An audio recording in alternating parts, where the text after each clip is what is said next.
എന്താണ് നല്ല relationship, healthy ആയിട്ടുള്ള റിലേഷൻഷിപ്സ് എന്തൊക്കെയാണ്, എന്റെ സ്പൗസ് എന്നോട് നല്ല രീതിക്കാണോ പെരുമാറുന്നത്, ഇതെല്ലാം തന്നെ എല്ലാവർക്കും മനസ്സിലാവുന്നുണ്ട്. എന്നിരുന്നാൽ പോലും അതിൽ നിന്ന് പുറത്തു വരാൻ കഴിയാതിരിക്കുക, ആ പുറത്തു വരാൻ കഴിയാതിരിക്കുന്ന ആ ഒരു സിറ്റുവേഷന് പല പല പല ടെക്നിക്കൽ ടേംസ് ഉണ്ട്. പക്ഷെ ഇതിൽ ഏറ്റവും കൂടുതൽ ഞാൻ കണ്ടുവരുന്ന എന്റെ കേസസിൽ എനിക്ക് കാണാൻ പറ്റുന്നത് ഒന്നൊരു ലേൺ ഹെൽപ്ലെസ്നെസ് എന്ന് പറഞ്ഞൊരു കണ്ടീഷനും, മാർട്ടിൻ സെലിഗ്മൻ എന്ന് പറഞ്ഞൊരു സൈക്കോളജിസ്റ്റാണ് ഈ ലേൺ ഹെൽപ്ലെസ്നെസിനെ കുറിച്ച് പറയുന്നത്. ഒരു പ്രത്യേക ആള് ഒരു പ്രത്യേക സിറ്റുവേഷനിൽ വർഷങ്ങളായിട്ട് അബ്യൂസ് സഹിക്കുന്നു, അല്ലെങ്കിൽ വർഷങ്ങളായിട്ട് ഒരു ബുദ്ധിമുട്ടിലൂടെ പോകുന്നു.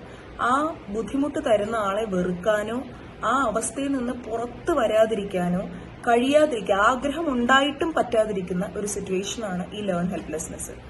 അതുപോലെ തന്നെ ഒരു തരം ട്രോമ ബോണ്ടിങ്, ആ ട്രോമയായിട്ട് ഒരു പ്രത്യേക കണക്ഷൻ, അതായത് ഇപ്പം സങ്കടം വരുന്ന പാട്ടുകൾ പിന്നെയും കേട്ടുകൊണ്ടിരിക്കുക, നല്ലൊരു റിലേഷൻഷിപ്പിൽ ആവുകയാണെങ്കിൽ തന്നെ ആ പഴയ മെമ്മറീസ് ഓർത്തോണ്ടിരിക്കുക, ഇതൊന്നും ആരും ഇഷ്ടത്തോടുകൂടി ചെയ്യുന്ന കാര്യമല്ല. ഇതിന് നിങ്ങൾക്ക് വേണ്ടത് ഒരു ക്ലിനിക്കൽ സൈക്കോളജിസ്റ്റിന്റെ സഹായമാണ്.